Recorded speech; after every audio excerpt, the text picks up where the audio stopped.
Matapos salantahin kahapon ng lagpastaang baha, makapal na putik naman ngayon na pumasok sa mga bahay ang problema ng mga residente sa Kasiglahan Village sa Rodriguez, Rizal.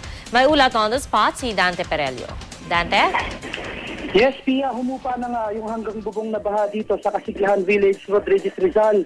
Pero hindi dito nagtatapos ang kalbaryo ng mga taga rito. Hindi pa rin kasi nila matirhan muli ang kanilang mga bahay dahil sa kapal ng putik na pumasok dala ng baha.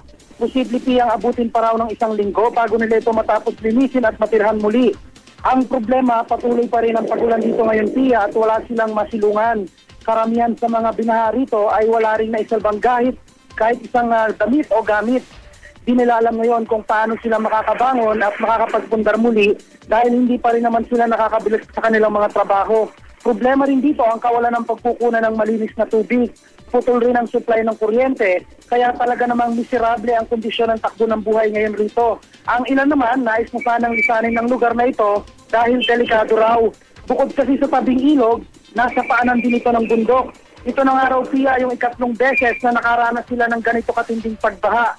Kaya umaapi na sila ngayon sa pamahalaan na sana'y mabigyan sila ng mas maayos at ligtas na tirahan. At yan ang pinakasariwang balita mula rito sa lalawigan ng Rizal. Balik sa iyo, Pia. Maraming salamat, Dante Perelio.